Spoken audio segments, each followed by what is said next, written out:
Welcome to Ripstop on the Record, the podcast for makers, by makers, where we talk about all things MYOG. Brought to you by Ripstop by the Roll. I think it's good, right? Yeah, I think that was a good take.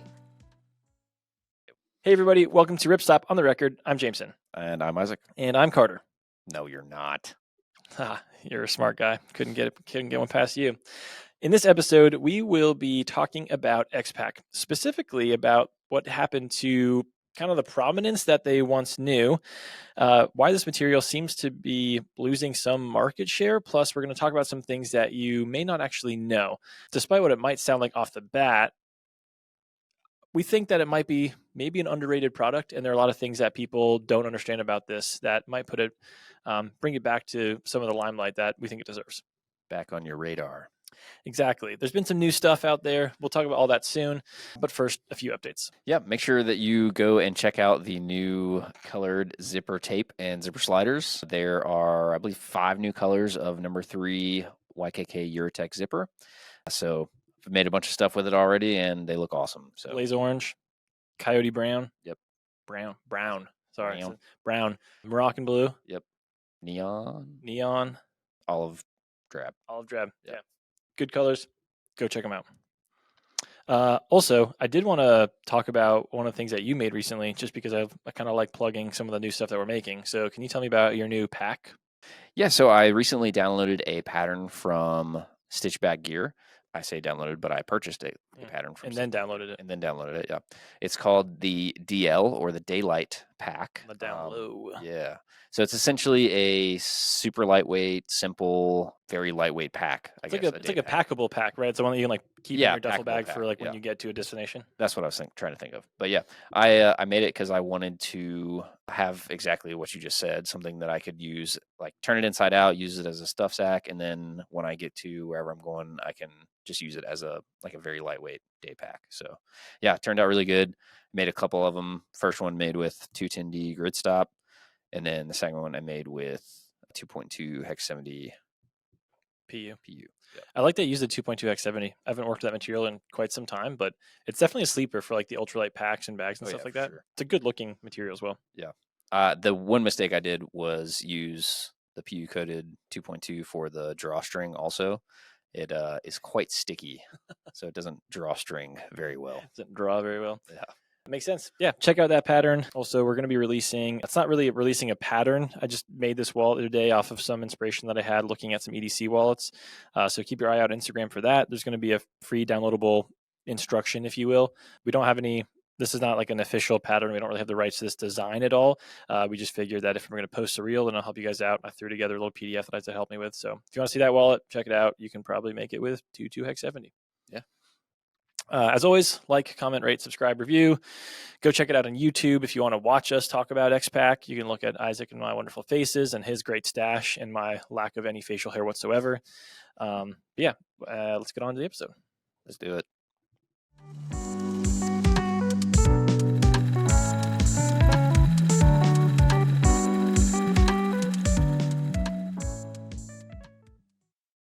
All right, Isaac, we're here into the meat and potatoes of the episode. Glad Carter's not here. You would have kicked me under the table here. So let's talk about X-Pac. And the kind of the question I keep having in my head is what happened to X-Pac? Not really in any bad way, but like why isn't it as prominent as it sort of once was? And so I want to talk about that. So why do you think we've seen a decrease in the usage of X-Pac over the last couple of years? Yeah, well, first off, I think it's a mixture of a couple things. First off, I think it is largely because of shiny object syndrome. A lot of new cool things have come out recently in the pack fabric and outdoor fabric world, and I think that has kind of distracted from X-Pac, which has largely been around since we'll talk about this more later, but I think since the 50s, maybe 60s. But yeah, and then on top of that, I think that X-Pac has been adopted more by larger companies. So like you're definitely seeing more X-Pac in like EDC gear and some like hard use gear. I know Mountain Hardware has some X-Pac packs. Swift Industries is making a lot with X-Pac. Yeah, I think a lot more larger companies, mainstream companies, have started adopting X-Pac, and so maybe because of that, some smaller cottage companies are like trying to go the opposite direction. Yeah, it makes sense. So it's maybe sort of like shiny object syndrome. New products have come out in the market, so people are kind of interested in those. But also, I guess what I hear you saying for the second point is like it's just not in our purview very much. Like it's just not on our Instagram feeds. Yeah, It's not showing up in the places that we're looking at, which is like largely backpacking, hiking, through hiking, that kind of stuff. Yeah. That makes sense. So a question I've seen a lot from people is kind of curiosity, being like, I don't see these companies working with X-Pac anymore. Is there like a quality issue? I don't. You've talked to, you've met with Taylor North from DP in the last year. Like, do you know of any like quality stuff that's been going on with them, or is it really just like kind of those points that you mentioned earlier? Definitely not. Like I've never heard of X-Pac having like delamination issues or like finding bugs in their lamination. Like I've personally never heard of any issues like that. It could be out there. I've just never heard of them. Sure. I mean, they produce, I don't know, millions of yards of fabric. Don't quote me on that, but like they produce a lot of fabric. I'm sure there are bugs, hypothetical bugs, but large, like not like some sort of mass issue where like people are leaving because of, yeah, for sure. like, okay. And I think on the contrary, like X-Pac and Dimension Polyant as a whole, they've done a lot of work, kind of in the background, kind of on the DL, as we talked about Daylight earlier. pack? No, down low this Oh, time. okay. But they've done a lot of work towards making a lot of their products climate neutral, and I think that's not as not as sexy of a term as is like fully recycled or some of these other like buzzwords that people use to describe fabrics. But yeah, DP's made that. So they do what they call their clean tech program, which is 100% climate neutral. And from their website, it says clean tech products are 100% climate neutral and contain recycled, bio-based, or sustainably sourced materials. And 9 of their products currently are fully clean tech certified. So, and that's a lot of their super popular ones, which are like VX21, VX42, VX03, which we don't sell, but is also a really cool fabric. So yeah, a lot of their products, a lot of their main sellers are fully climate neutral and in some cases like fully recycled also. Interesting. Yeah. Because the elephant in the room, well, there's a couple things you need to bring up. One, this is in no way like a paid ad for X-Pac. They're not sponsoring this podcast. We're talking about it because we want to talk to the MYOG industry about things that are happening in the industry, and just makers and companies in general. So not a paid ad. Second of all, we're not representing anybody. So like this is not a response or like not a stab or anything to the big companies, which for the most part everyone knows of the big three, as in Fabrics with Dyneema or DCF, and the Dyneema group, X-Pac or Challenge. And the big elephant in the room here, the second point I'm trying to make, is that one of the things that Challenge has done really well, on top of making phenomenal materials that have been great in the market and really well received, is that they've marketed their eco story maybe better than X-Pac has. Yeah, they've definitely marketed it better. And yeah, I think another part of that also is X-Pac has a lot of fully made in the US fabric options also, which I don't think a lot of people know that. But they do a lot of, I think almost all of their lamination in Putnam, Connecticut. Yeah, Connecticut. That's the word I was looking for. One of those New England They're all pretty territories tiny, up there. But yeah, they do almost all their lamination in the US, and then some of their products are fully US made also. So I want to touch on something more that you mentioned a few minutes ago, which is this idea that cottage companies don't seem to be using it, but large brands are. I feel like that's different from what how I normally think of cottage brands. Like cottage brands are really innovative with their designs of their product, and they can get really specific on how they design them because only a certain type of person is buying a natural pack. Like it's not an REI bag because not everyone can use a natural pack effectively and use it to its best potential. But I normally think of the materials that cottage companies use as following trends from bigger brands. I guess I have two questions here. One is that true, or like do you normally see cottage companies kind of going on a limb on trying stuff? And also like why are big companies trusting X-Pac, but cottage companies, maybe trusting is not the right word, but why do they seem to be moving away from it? yeah. Well, obviously I don't own a cottage company, so I can't speak for all of them. But I mean, just looking at the way that, I learned about how like forecasting and production times and all that kind of stuff takes into play for producing a textile good. Like for small cottage companies, I think they have a whole lot more flexibility when it comes to their forecasting. Sorry, because they're not making like thousands of packs at a time, right? Sure. They're not sending materials and the tech pack and all that stuff to a cut and sew manufacturer to have like 20,000 packs made at once that then need to be sent to like all of the REIs in the country. Yeah. Like they're making a good number of packs and a good number of things at one time, but I think it's much easier for them to say, okay, this X-Pac, this certain variant of X-Pac was great for this pack, but now I'm really interested in trying this other variant of, fabric that recently came out. So I just want to get some of that and make my next round of packs with it. So yeah, I think their flexibility to shift a little bit is much easier than a larger company. And I think we see that a lot with like Durston Gear, right? Yeah. Like his packs have used, I think you mentioned this the other day, like all of his packs have used like the most well-known fabrics. Yeah, every single one of them now. Even like the newest pack is using the Alula, is it called? Yeah. So he's now used X-Pac in his first bag, Yep. at least one of his first bags. Dyneema, Ultra, and Alula now. Yep. Or Dyneema in his tents at least. So yeah, he's run the gamut there. Yeah. And then on the other side of that, like I think a lot of cottage makers are always like pushing the boundaries for weight, like weight savings. And this is specifically speaking for like pack manufacturers, but I think a lot of them are pushing for the lightest material, the best material that they can get their hands on. And traditionally, we haven't seen X-Pac produce like the lightest weight fabrics. Like Yeah. VXO3, I think, is their lightest weight fabric, and it's like 3 point something ounces per square yard. Okay. So it's like marginally heavier than your Ultra 100 or 292 DCF. Yeah. Gotcha. Yeah, that's a good point. I guess that makes me think also that I'm taking, this is a personal opinion for everyone listening in terms of how I see some of these materials, but cottage companies are making something, like I said earlier, for a very small group of people, like a very niche market of users, where these large companies have to be able to produce something that, for the most part, if anybody buys it, it's going to function. They're not going to get customer service complaints. Right. And you can choose more specific materials if you can make for one specific application.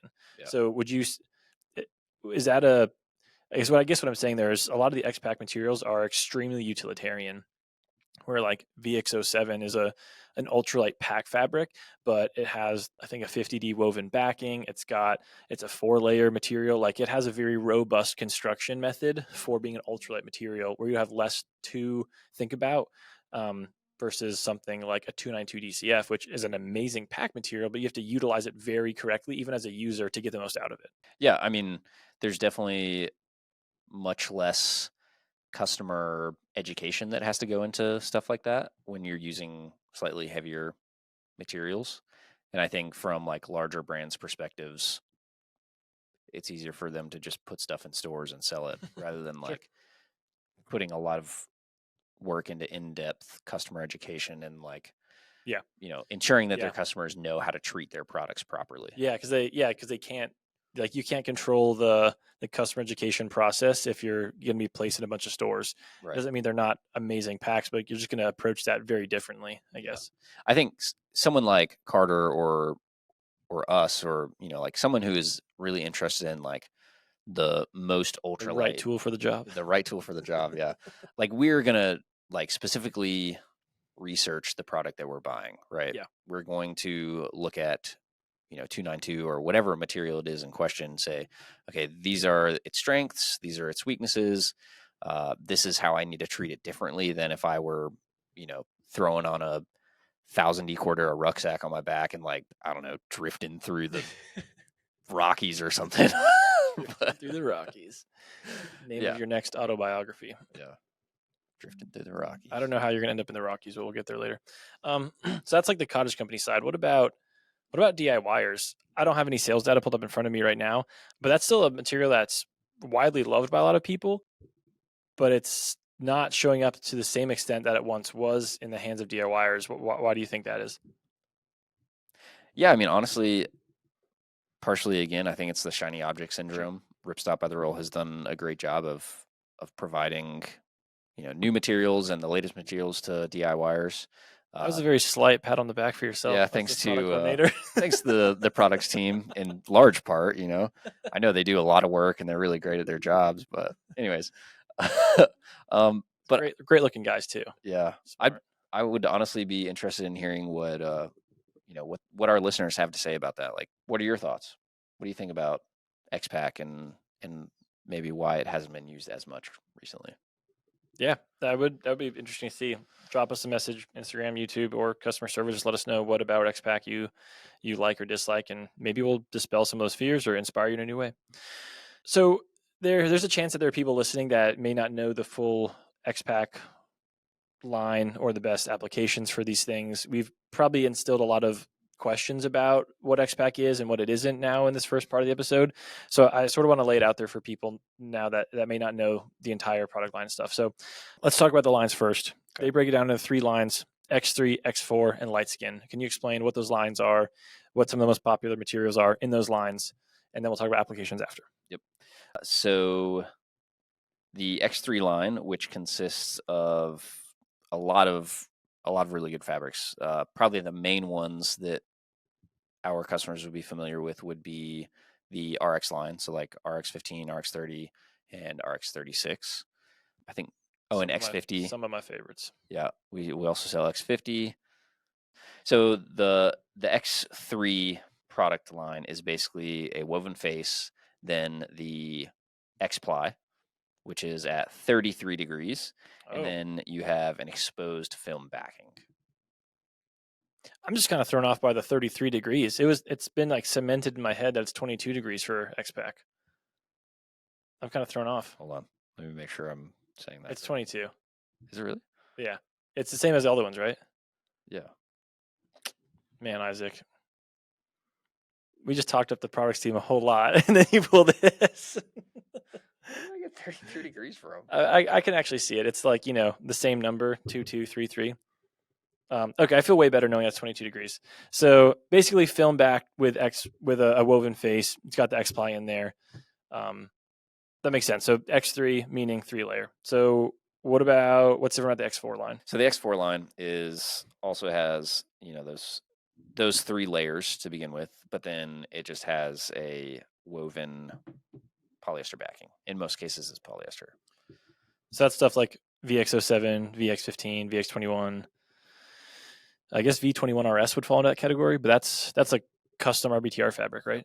Yeah. I can't remember the whole backstory with that one. That predates both of us. Yeah, that predates both of us, but I'm pretty sure Carter and maybe Kyle worked with DP to develop something that would be better for printing and potentially reduce abrasion resistance because it doesn't have like the raised ridges from the X-Ply. Yeah, that's a great point. I want to touch on the taffeta backing that the X4 fabrics have. So stitch elongation is a conversation I've had a lot recently. This past week, we've been talking with our maker sponsors that we've chosen. Keep an eye out for those people. Really stoked to see what they make. But we're talking about all sorts of fabrics and things. And a lot of people asked about Ultra 100 and film back materials and things like that, which brings up a conversation that a lot of people have with laminate materials. And normally that means ones that have film backings. For novices out there, can you explain why a woven backing helps with stitch elongation and overall kind of stitch retention? Yeah, so when you have the exposed film backing, now keep in mind, like with all laminates, instead of having basically like a loose woven fiber structure, you have more of a rigid structure. Okay. And because it's a laminate, it makes it more like paper in some ways. So when you stitch through a laminate fabric, you're going to have holes from the needle, and that taffeta backing or the backing on other backed laminate fabrics just helps to add another layer to stabilize both the film as well as like add some strength to the holes that you're creating in that fabric. Because the paper is a good example because it is like a perforated edge or whatever. Like that's what you're doing with the needle holes. Yeah. Obviously, it's paper's not the best example because it's a million times stronger the material is Yeah, a yeah, million times stronger than paper, but it's like putting tape holes over that because then it gives it all that lateral and I guess unilateral structure in all the directions, where it just solidifies the holes, basically. Solidifies probably on the right word. That makes sense. Stabilizes the holes. Thank you. So let's talk about applications again for maybe the more novice people. When would you want to use a film backed material versus one that maybe has a woven back? So I think we typically use film backed fabrics in applications where we really want more water resistance. And that's because you can tape those fabrics. You can use like our Dyneema repair tape, or you can use the PET repair tape, or you can use the Ultra, what do they call their tape? Oh, TNT tape. TNT tape, yeah. And then not only does that stabilize that perforation in the laminate material, but it also waterproofs it, right? So it covers those holes, makes it so that you can't get any water coming through those holes. And then with a backed or a 4-layer laminate, I would say those are best for situations where taping isn't necessarily what you want. Like you can bind that, and it provides more structure and more support than what taping would. Yeah, that makes sense. For me, I always need to make sure I acknowledge the fabric privilege that I have here, among other privileges that I possess. Fabric privilege being like I just make with the fabric that I'm most excited to use, the one that makes the most sense for the application. So like whether it's film backing or woven back, I just want the best material for the application that I'm doing it. I'm putting I want the best material for the application, period, for the most part. So like I think that binding looks the most professional, but like you said, like if it's about waterproofness, I'm not going to bind a stuff sack. Like that's not that's not what I'm going to do there. But like for instance, the RX line is an amazing looking fabric. I have like one of my like travel backpacks has partially made out of RX 36, and I just think it looks awesome. I'd put like a liner, it's like a sil poly like Moroccan blue lining, so it like looks really nice, a little bit contrast, but for me, like it's just the aesthetic of it. But again, I can get any fabric I want, so that kind of helps. I think it also, we might be kind of getting into the weeds here, but with film backed fabrics, you can also use that backing to your advantage in the sense of like, if you want to put a reinforcement patch on the inside that has a loop where you can hang your keys. Let's say this is a fanny pack or something. You can make that reinforcement patch sew on your loop for the keys, and then you can use double-sided adhesive tape to just stick it anywhere inside that bag or whatever your project is. Yeah. So like there's some other applications of the true. film backing that's not necessarily like, it doesn't have anything to do with the structural integrity of the bag or the waterproofness or anything like that. It's really just convenience. Yeah. As well as for like patterning, like if you want to make a no-sew DCF stuff sack, you can do that because of that film that you can use like double-sided adhesives on. Yeah, that makes a lot of sense. So we talked about X3, we talked about X4. There's one other product line. One that I'm actually, now that I think about it, sort of confused by, which is the LiteSkin line. No, don't mean to be hiding the name. LiteSkin. I really like the material. I think it looks awesome, but I do struggle to find the best application for it. So I guess before you get an application, tell me about what the construction method is. Yeah, so LiteSkin. The LiteSkin is similar to the 4-layer construction. It just has a woven face fabric with some really cool coatings and stuff on it, and then it has a polyester film layer, and then it has the woven backing. So it just doesn't have the X-Ply that some of the other lines have. Gotcha. The reason that I really like this one is it has like a really cool like tech like heathered gray face. Like it doesn't come in any colors. It's just like this. Every LiteSkin looks a little bit different because it's like a heather gray where I don't think there's a particular rhyme or reason to there's no pattern. It's just like this like slate gray. Yeah, kind of. And it looks really cool. I'm sure that our friend Taylor North could tell us exactly what gives it its appearance. Yeah. But I don't know that off the top of my head. Yeah, we should probably dive into this now that I think about it. Because like I said, I have used LiteSkin before. I made a garment bag out of LiteSkin because I thought it looked really nice, and I just wanted the garment bag to look really good. I've made some other stuff, but whenever I get my hands on that material, I am kind of like, I guess I'm a little bit lost. Like, this looks awesome. What's the best use case here? I want something more rigid because it is even LS21 is a pretty it's a very like pliable, what's a better word? Like wavy material. Like it doesn't have a ton of rigidity and a ton of structure, which is great in certain applications.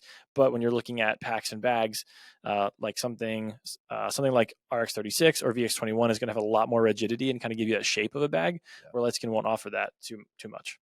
Yeah, I think the difference for us also is a lot of times when we're making packs, we're not lining them.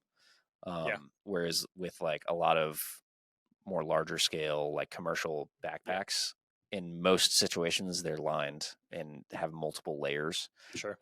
So I think that more pliable, like lighter attribute is good in some ways.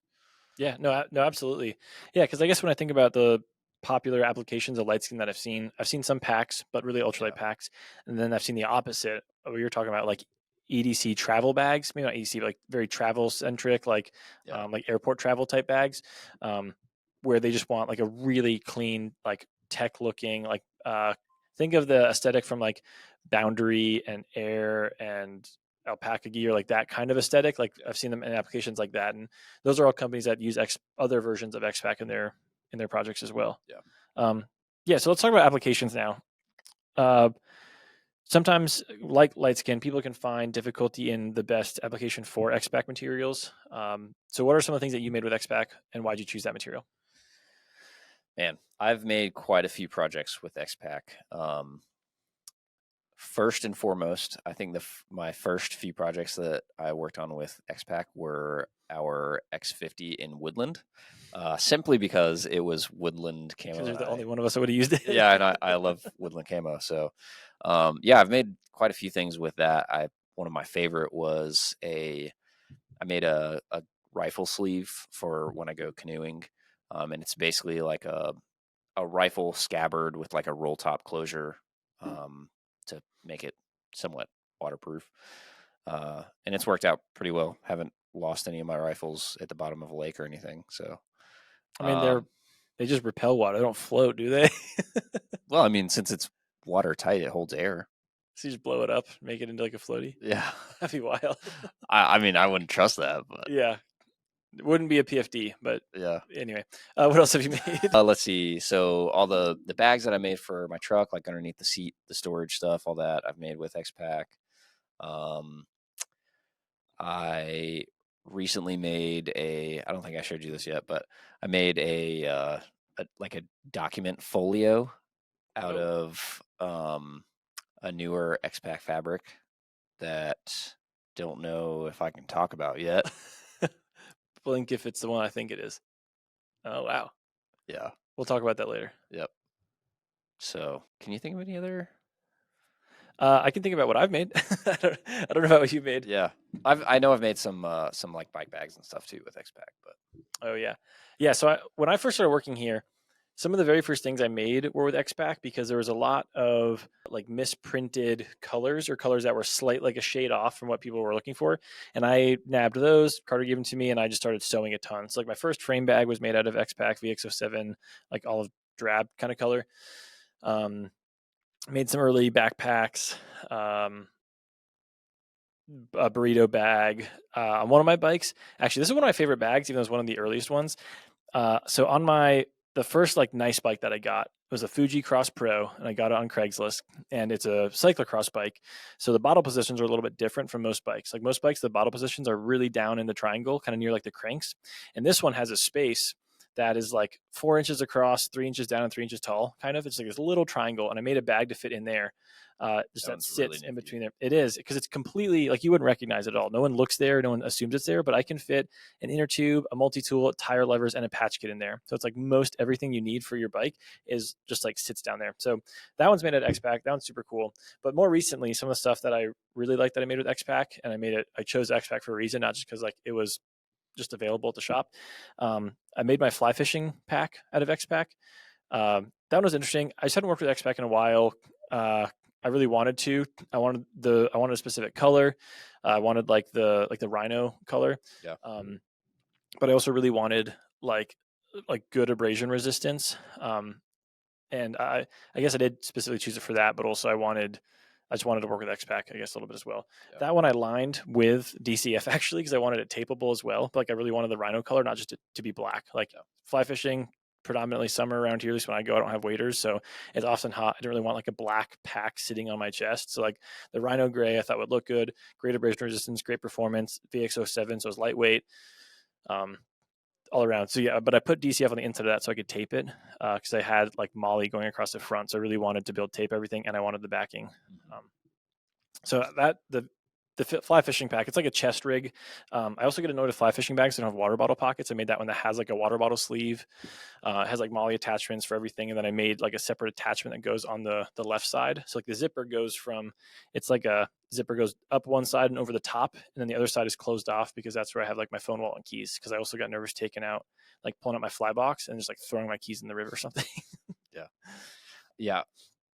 I was going to say, I remember one other project that I really enjoyed doing, which was for the Community Maker Challenge. Oh yeah. Was that like 2 years ago? Yeah, I think so. I used, excuse me, RX36, and I think my challenge for that was that I couldn't use webbing. Yeah. So like all the like pull tabs and anywhere that you would normally use webbing, Binding, binding, closure, strap. I And you had to make a sling bag with no webbing. That was the right. Yep. I basically cut strips of UVX40 and sewed that into webbing for all of this.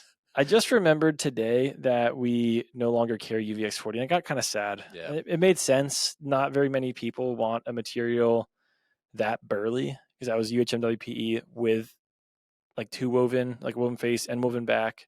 Yeah. Laminate, like every fabric innovation you could think of made sense. Not very many ultralight backpackers want like a 10.5 ounce material that's ridiculously burly. Yeah. But it was cool. I think it's like 8 point something, but ounces per square yard. You know. Well, I'm going to test you on this later. So far, your track record today is not great. Yeah. No. Cool. All right. So I think we talked about application stuff. So largely packs, bags, reinforcement areas. I think I have a duffel made out of RX30. I have a lot of backpacks made out of RX30 and RX36.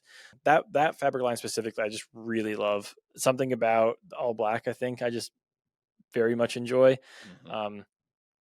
So yeah, look in that region. If you're looking to make a pack, a duffel bag, expedition duffel, climbing bag, stuff like that, bike bag, these are all very common, very popular applications for X-Pac materials where it performs as well as anything else. It's going to look great. There's a lot of good color options. I was about to say something that was going to ruin the next part. So let's talk about what makes X-Pac unique. Why you might look at this material or compare it with some of the others.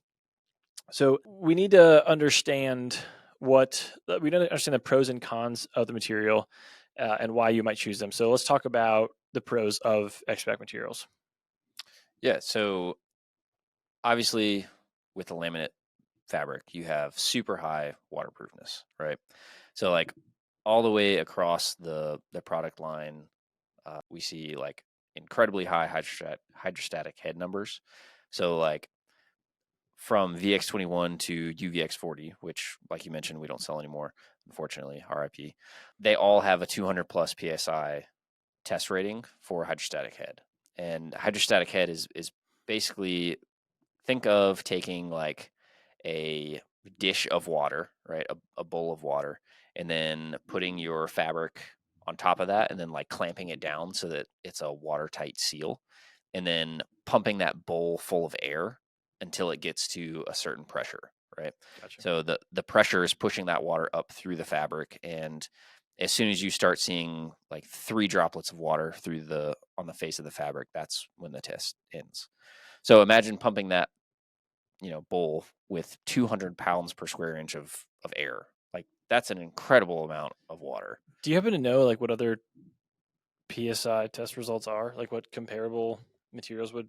So for a lot of like the challenge laminates, they're in the same range, just because like with that polyester film layer that like does everything, it's pretty much waterproof. Yeah, it makes a lot of sense. So hydrostatic head rating super high, which means very waterproof, and at least no moisture is going to penetrate the fabric as long as you get your stitch right. Yeah. Waterproofness and durability and weight and things like that are all things that come to mind for like talking about what makes the fabric unique. just briefly touching on durability. Are durability numbers for X-Pac similar, lower than, higher than? Like, what do they look like compared to other similar materials? Yeah, I would say they're online with Yeah. other similar weight fabrics. So like for something like VX21, you're looking at 500 cycles on that specific ASTM standard. That's the sandpaper weighted down, rubbing the material thing. Yeah. That's So that test? basically, you have a piece of sandpaper, put weights on it on top of the fabric, and then it goes around in circles, and it's really loud. And then you count how many rotations it takes to get like a hole abraded all the way through that material. I just got a really good idea for a reel. Yeah. Yeah, we should do we should do people reenacting what the ASTM fabric testing tests are like. Dude, that'd be wild. So you just had somebody like standing on top of a piece of sandpaper, like shuffling around on. Yeah, so I'm imagining they're like, this is what the ASTM 507349, whatever, I don't know the numbers. But this is the ASTM standard for abrasion resistance. And somebody holds fabric and somebody walks up with sandpaper and is just like, 10 million years later. Exactly. So yeah, that way people can understand what the test results are. Yeah. Customer education, dude. You got to be on this stuff. It's a great idea. So, that's why you're the marketing guy and I'm not. yeah, I mean, that's pretty ridiculously good real idea. Nobody else take it. I mean, by the time this comes out, we could have, whatever. Not the point. Let's talk about other things that make X-Pac unique. Laminate fabrics have to be laminated. It's in the word. It makes sense. But lamination is also one of the most difficult things to get right for materials. What can you say about DP and X-Pac and how they do their lamination? So dimension polyant, and this is, I'm kind of paraphrasing this all from the episode that we did with Taylor North. I think it was like episode 9. Yeah. Right? That's crazy. So it was a while ago, but essentially Dimension Polyant was a bunch of guys that like really love sailing, and they got together to start making sailcloth in 1966. So that's like that was probably, Jason was probably like 10 or so by then. No, he was at least. He was already in college in 66. He already had gray hair by then. Definitely. But yeah, so I mean, more than 50 years ago, right? Like, so they've been doing this for a long time. Yeah. They have a lot of experience with laminating materials, and I'm sure like their R&D department who knows what they've laminated, like who knows what types of fabrics they've laminated. So they have a really good history with lamination. Yeah, there's got to be some. This is not the topic of the episode, and maybe this is a different episode, but obviously everyone notices a correlation between sailcloth and outdoor materials. And I guess that makes a lot of sense. That sailcloth, it needs to be extremely strong, completely water resistant, UV resistant, packable, lightweight, has all these attributes that a lot of outdoor materials also have to have. But the big difference is that they undergo a lot of water exposure, not just some rain, which means a lamination, you can't just have a woven fabric, also it's not going to actually catch wind. So that's kind of interesting. We should dive into that sometime, like really talk about with the sailmaker and kind of understand that more. I mean, there's also a huge difference in forces applied to the fabric. Like, yeah, that's true. A sail, I mean, I don't even know how much force a 30 mile per hour wind is exerting on that fabric. Like, that's crazy. Okay, let's talk about something that you teed up earlier, and also something that a lot of people don't know about X-Pac, and a lot of reasons that people are looking at other materials, which is the kind of the story around their environmental focus. Yep. We did a whole video on this, which we will link in the description, but it's also on our YouTube page, which is X-Pac is climate neutral in their production.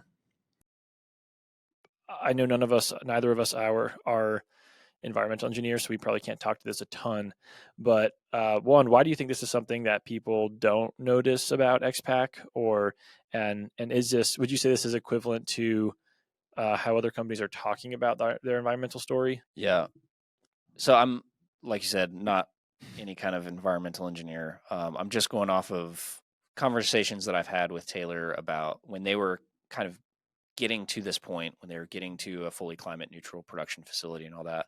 He was talking about how the certifying association or company that did this or oversaw this, they went down to like the granular level of taking into account how much emissions it takes for every employee to drive from their their home of record to the office, right? So when they say that they're climate neutral, it's taking into even that level of detail into consideration. So the everything that they do to produce their fabrics is somehow offsetting all of the negative impacts that just their employees are having on the environment by driving to the office.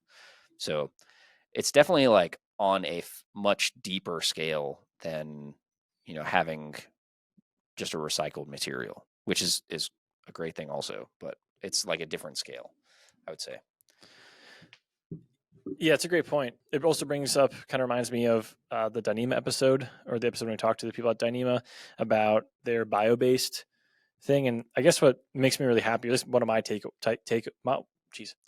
one of my takeaways when talking about all of this is how I love how the industry, and specifically each of the big three companies being X-Pac, Challenge, Dyneema, are taking their own approaches at finding more sustainable ways to produce their materials. Because I don't know enough, tell me otherwise if any of you listeners actually know. But like, I don't know enough to know if any one of those ways is more clean than the other at all, or the best way or anything. But I appreciate that pretty much any material that I want to go grab here, every one of those has many, many people behind that material trying to figure out how they can make the material in the most environmentally friendly way. Yeah. And that makes me really stoked that we can go to the Ox line and basically just close our eyes and stab at a fabric, and it's going to be a fantastic performance, great color, and environmentally friendly. Yeah. And I mean, that being said, even it's like when you start looking at recycled products also, right? Like the RX line, all of the woven parts of that fabric, the woven face, and then the X-Ply, those are all woven from fully recycled fibers also. So yeah, it's cool that there are a lot of manufacturers that are moving more towards environmentally friendly options, especially in the textile industry. I do want to give one more caveat to this conversation, just because it can't be stressed enough. This is not a paid ad for anyone, and this is not a paid ad against anyone. We carry all these materials because we actually believe in what they do and how they perform. This is not anti any material or super pro any material. We just haven't talked about X-Pac that much. We've noticed this industry trend, and we're here to help makers and companies figure out how to get the most out of the materials. Not crapping on anybody. Felt weird to say, but I want to say the word. And also not necessarily saying that like there's one of the best ones. Just got to make that abundantly clear before we go on. All right. One of the last really cool selling features about X-Pac materials is that they're one of the materials that we offer the most variants to print on. So let's talk about our OutdoorINK options here. Yeah. We print on 4 X-Pac materials. Those are VX07, V15, VX15, and V21 RS. And the two options that are just Vs, so the V15 and V21 RS, those are essentially very similar in weight to their counterparts. They just don't have the X-Ply, which we kind of talked about earlier with Carter and all that stuff. Yeah. For anyone that doesn't know about our OutdoorINK program, and even if you do, keep in mind that this means, I just shook the table. Sorry, everybody on YouTube. What this means being available in OutdoorINK is that you can access any one of our 1,260 colors through the RGB color map. You can upload a print and get anything printed onto them. You can choose any of our preloaded patterns on the custom design tool. The options are quite literally infinite. So if you've ever looked at X-Pac colors and been like, man, I like EcoPac colors more, but I really want X-Pac for this reason, you can do that. Is it more? Yes, it is a little bit more expensive. But that's the cost of fully customized fabric. Yeah, like if you want a color that only you can choose, then you somewhat have to pay for that as well. Yeah, so check that out. Price wise, where does X-Pac line up with other laminates? I would say it's in the same ballpark. So if you're looking at something like EcoPac EPX 200, that's $11 per half yard, and then like VX21 is like $14.25 per half yard. So gotcha. Yeah, a little more expensive, but so on like that lower end of the middle side of laminates, where like your ultras and DCFs are going to be like over $20 per half yard, and then some other things might be in like the less than $10 range. So right in there. Yep. It's a good reminder. last thing I want to talk about as we wrap up this X-Pac conversation is discuss how to get the most out of your materials. So let's say an MYOG or a company has purchased some X-Pac and they want to make their product line or their custom project out of an X-Pac material. Let's talk about some best uses, things like handling, thread and needle, stitch type, finishing techniques, and things like that, just to help the hands-on, the sewing part now. Yeah. For sure. So X-Pac is known for curling really bad. Yeah. If you want to learn why that is, go listen to the episode with Taylor, and he explains that in depth and how it does like with the environment and stuff. But what's the best way to store your X-Pac material? Definitely on a roll. X-Pac, like a lot of other laminates, it creases pretty badly. So if you want to store it so that you get the most longevity out of it for the future, we recommend storing it on a roll so that you don't have like random creases in the middle of your project. Then as far as like, thread and needle type, stuff like that, for almost all laminates, we recommend using a sharp needle rather than a universal works too, but a sharp is just better at getting through the that laminate. That reminds me, those we need layers. to change our needle in the makerspace. I haven't done that recently. I think I changed it like 2 days ago. Oh, I'm glad you exist. Me too. And then as far as thread goes, again, that's going to depend on the weight of the fabric that you're using. But Mara 70 or Mara 70. You're a Mara guy? I think so. You say I Mara? guess so. Guterman Mara. Mara 70.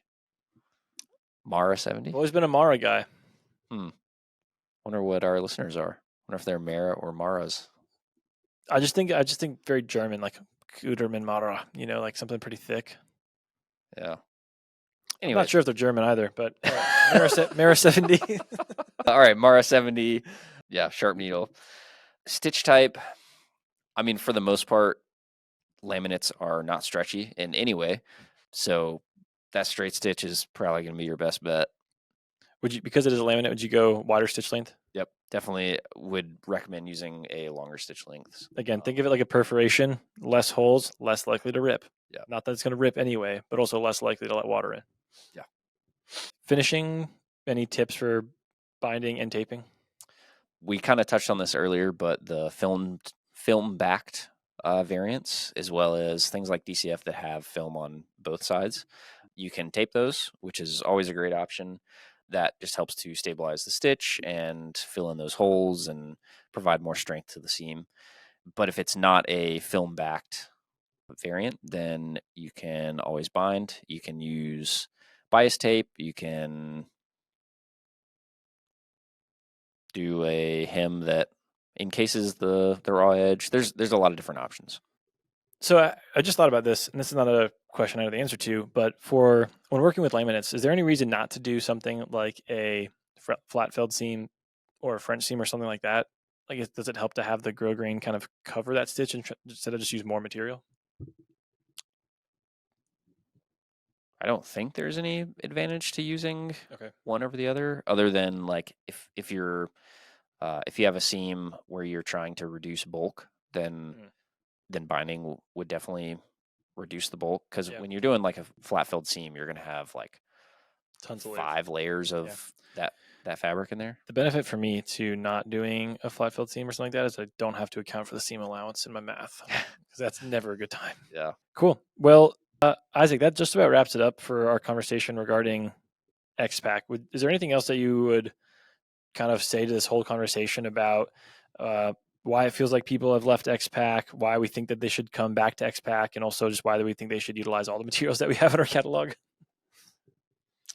I mean, I think that's one of my favorite parts about being a DIYer is having all of these options available to us, and then being able to objectively look at each one and say, okay, well, this is the project that I have. These are the attributes that I want it to provide me. And then based on that, choosing the fabric that best suits your need. Obviously price is for most people a consideration in that. So yeah, it's just good to know about all these different fabrics and to know what they're capable of. Yeah. One other thing, last thing I want to talk about is a lot of people mention that X-Pac doesn't have like an ultralight material variant, something to actually compare with Ultra 100 or 292 DCF. And I was doing some research, and I know we've gotten it in-house, but I want to make sure it's kind of like a public thing before you mentioned it, which is their like Project 85 material. You've seen that one and worked with it a little bit, I think. Yeah. What do you know about it, and kind of what do you think that's going to look like? Yeah, I've worked with it a little bit. Taylor sent us some sample yardage of it a while ago, and it's definitely a very interesting fabric. The newer samples that I saw had kind of like the face of it is a woven face, but then it was almost like they increased the adhesive, so it kind of like squeezed through the weave of the fabric, and it almost felt like it was like you could kind of scratch it on the surface. Like not scratch it off, but it was like a hard surface. Gotcha. So it's definitely an interesting material, and I'm pretty sure I want to say it's like around the 292 weight. I think it's in the same ballpark. So yeah, I mean the Project 85 means it's 85 grams per square meter. So that's like It's like 2.5 ounces per square yard. I didn't do that in my head. I looked it up. Don't think I'm a savant or anything. The other interesting thing about that material is that it's a Ultra-PE base as well. So yeah, interesting stuff there. We'll see, if this is a viable material that continues to be developed, and I don't know where we are with getting that product onboarded, but you could expect to see it from us eventually if that's where things go, and depending on how things go with that material. To wrap this episode up, Isaac, I want to play a little bit of game with you, an X-Pac themed game, just in this day of talking about X-Pac materials. Dude, that's exactly what I want to end my Friday. I don't see why you wouldn't. Yeah. What other way could you do this? Otherwise, you'd just be working on customer projects or something. Yeah. This game is called Make, Stash, or Trash.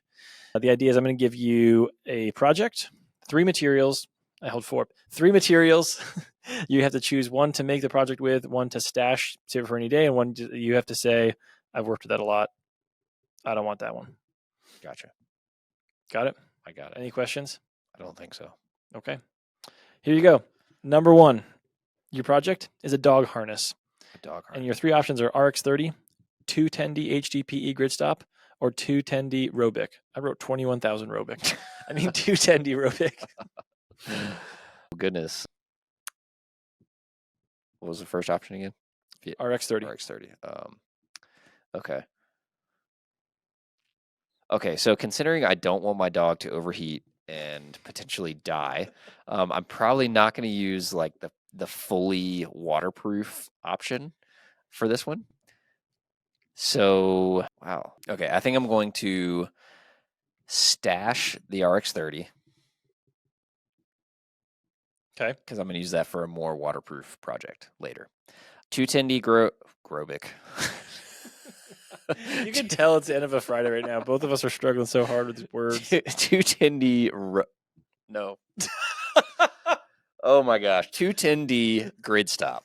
Yes. Is the next option. I'm probably going to trash it just because I've used it a lot. I'd like the color options, but yeah, I've used it a lot. And 210D Robic, haven't used a lot. Fair. So I'm going to use that. Yeah, I like it. That was a secret question because I need to make a new dog harness. So I'm probably just going to take your, use that as a little bit of help. Yeah. All right. Project number 2. You need to make a climbing rope bag. You can use Ultra 100, 500E Cordura Multicam, no cheating, or X-Pac VX21.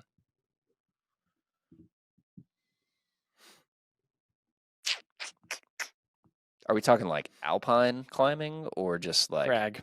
Going to the crag? Yeah, easy approach, less than a mile. Carry a couple ropes. You can rig some gnarly sends. Yeah. Okay, so I'm probably going to. What's the game called again? Stash, trash, or mash? make stash or trash. Make stash or trash. Okay, I'm gonna make with the VX21.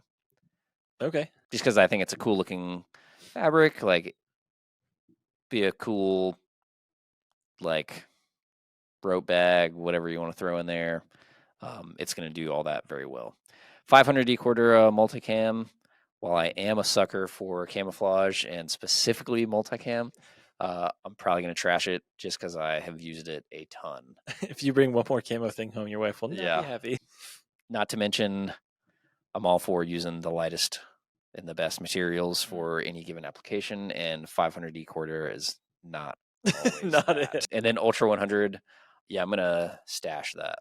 I would probably make, if I was making a climb, would you say a climbing bag? Rope bag. Rope bag. If I was making a rope bag for any kind of like alpine situation or like, I don't know, longer ascents,